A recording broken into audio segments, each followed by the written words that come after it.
100 पुत्र थे और समझाया बेटा संसार में 2 ही आनंद है, एक ब्रह्मानंद एक विषयानंद। समझा करके ऋषभ भगवान जंगल में चले जाते हैं, सबसे बड़े राजा बनते हैं। सबसे बड़े बेटे भरत जिनका नाम था, उनको भी वैराग्य हुआ, जंगल में गए, गंडकी नदी के पास एक कुटिया बनाई, वही प्रेम से रहा करते थे।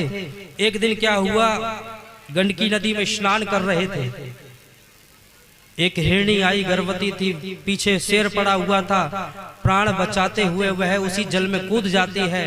हिरणी का तो प्राणांत हो जाता है, लेकिन उसका प्रसव छूट जाता है। हिरणी के बच्चे को देख करके भरत जी महाराज अपनी कुटिया में लेकर के आ जाते हैं। बोलिए बांके बिहारी लाल की। आश्रम में लेकर के आए, मन में विचार किया, भैया बड़ा आनंद आ गया, पहले जंगल में अकेला रहा करता था, अब इस हिरण के बच्चे का और साथ हो गया। समय बीतता गया, हिरण का बच्चा बड़ा होता गया, कोई भी कार्य किया करते थे भरत जी महाराज, तो वो कभी गोदी में आके बैठ जाता था, कभी अपनी जीभ से पैर चाटने लग जाता था। मन है ना भरत जी महाराज का जो भगवान के प्रति लगा हुआ था, वो फिर उस जीव के प्रति लग गया। एक दिन की बात, हिरणी का झुंड आया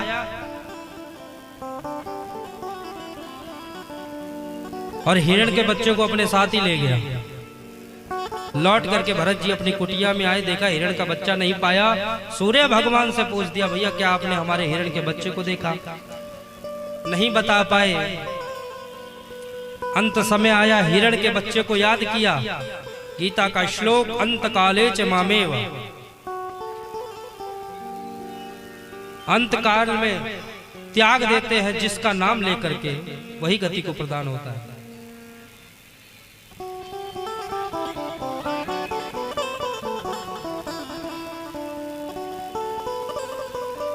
गोपियां कहा करती थी, प्रभु आप हमें अपने विरह में मारना चाहते हैं? ने हकिम बदा, हम आपका नाम लेके मरेंगी, अगली बार कृष्ण रूप में हम आएंगी। जब आप गोपी बनोगे तब आप हमारी व्यथा को समझोगे महाराज। तो अंत में जैसा नाम होता है ना, वैसा ही दूसरा जन्म उसको लेना पड़ता है। अंत में भरत जी को याद की, भरत जी ने हिरण के बच्चे को याद किया, अगला जन्म उनको हिरण के ही रूप में आना पड़ा। सब कुछ याद है।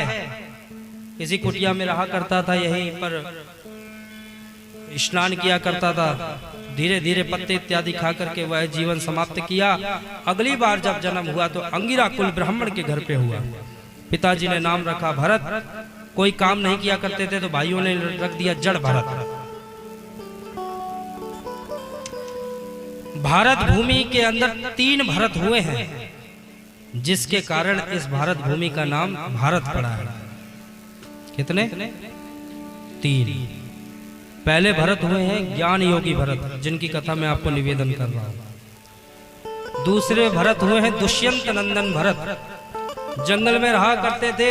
एक बार शेरों से क्रीड़ा करते करते एक दिन चक्रवर्ती राजा बन जाते हैं, वो है कर्म योगी भरत। एक है भक्ति योगी भरत, प्रभु श्री राम के भाई श्री भरत जी महाराज, यह भक्ति योगी भरत है। तो तीनों के कारण इस भूमि का नाम भारत पड़ा है।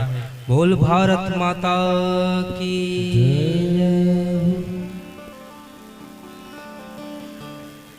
भाई लोग कुछ काम के लिए बताया करते थे, कोई काम नहीं किया करते थे। इसकी आवाज बढ़वाना, धीरे धीरे कम कर देते।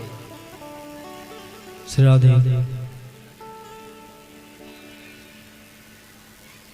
कोई काम नहीं किया करते थे, जंगल में जाके रोक दिया कि भाई जंगल में पशुओं का ध्यान रखोगे और कुछ नहीं करोगे तो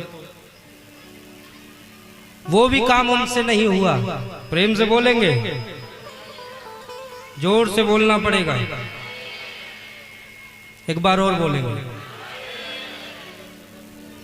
नरथुआ वाले बोलेंगे।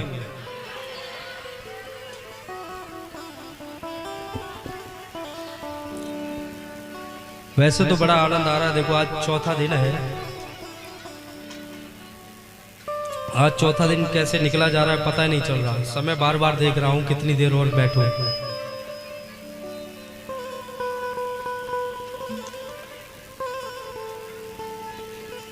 यह होता है आनंद का विषय। जब कहीं आपका मन लग जाए ना, तब समय आपको हकीकत बताएं, बहुत कम चांस होते हैं जब हम तारीख और या वार याद रखते हैं कि आज ये वार है, ये तारीख है। क्योंकि जहाँ कथा करने जाते हैं, प्रेम जहाँ ज़्यादा मिलता है, जहाँ आनंद ज़्यादा आता है, वहाँ कभी हमने तारीख देखी भी नहीं और ना कभी किसी से पूछा आज कौन सा वार है, कितना दिन हो गए। समय कैसे अनुकूलता से निकलता चला जाता है, पता ही नहीं चलता। और आप लोगों के यहाँ पर आनंद ही आ गया हमारा। क्यों भाई, वो सभी लोग कमेटी के जितने सदस्य हैं, सबके सब बहुत सेवा करते हैं हमारा। किसी प्रकार की कोई दिक्कत ही नहीं आने दे रहे। हमारे वो भैया, क्या नाम, ज्योतिष भैया, बड़े सरल स्वभाव के हैं। मैंने तो कभी उनको तेज ऊंची आवाज में बात करते नहीं देखा। जब भी पूछेंगे बहुत धीरे से पूछेंगे, महाराज जी कोई आवश्यकता तो नहीं। और ऐसी ही सरलता जीवन में बनी रहे, हमारी तो यही कामना है। प्रेम से बोलेंगे और जितने भी प्रत्यक्ष रूप से अप्रत्यक्ष रूप से इस श्रीमद् भागवत कथा को एवं इस दिव्य आयोजन कराने वाले समस्त भक्तजन एवं समस्त ग्रामवासी को एक बार जोरदार ताली से सभी का स्वागत करेंगे। तो आप लोगों की कितने दिनों की मेहनत, नरथुआ क्या, अरे राम रे राम, ये तो भैया हम तो कहीं जाते हैं ना, तो कृष्ण नाम है जैसे भगवान का, तो कई लोग बोले ही नहीं पाते, किशन किशन बोलते हैं। आज मैं फंस गया हूं यहाँ पे इस नाम को, नरथुआ। नरथुआ यही सही है। वाह भाई, जैसा नाम वैसा ही काम।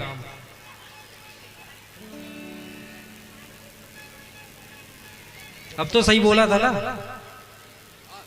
नहीं है, सही नहीं है। क्या है नाम? सही है, नरथुआ। नरथुआ, अच्छा, नर पे ज्यादा जोर लगाना है। नरथुआ चलो, जो भी बढ़िया नाम है भैया, नरथुआ याद रहेगा, भूलेंगे नहीं इसको, इस नाम को और इस गांव को। आते रहेंगे, आसपास कहीं कथा हुई ना हमारी, जरूर आएंगे आप। तो भैया प्रयास करना पड़ता है, और ये जब सहज अवस्था में मिल जाती है तो इसका मूल्य कोई नहीं समझ पाता। इस कथा को कराने के लिए समस्त ग्रामवासियों ने प्रत्यक्ष रूप से, कुछ यहाँ पर हमें दिखाई पड़ रहे हैं, कुछ अप्रत्यक्ष रूप से लगे हुए हैं। देखिए, सच्चा सेवक कौन है? जिसका कार्य प्रेजेंट हो और हाजिरी एब्सेंट हो। मतलब जब बड़ाई की बात आए ना, तब वो पीछे हो, और कार्य की बात आए तो सबसे पहले उसका कार्य आगे होना चाहिए। तो सभी ने, भाइयों ने, मेरे छोटे भाई, बड़े भाई, जितने बुजुर्ग इत्यादि समस्त गांववासियों का सहयोग है।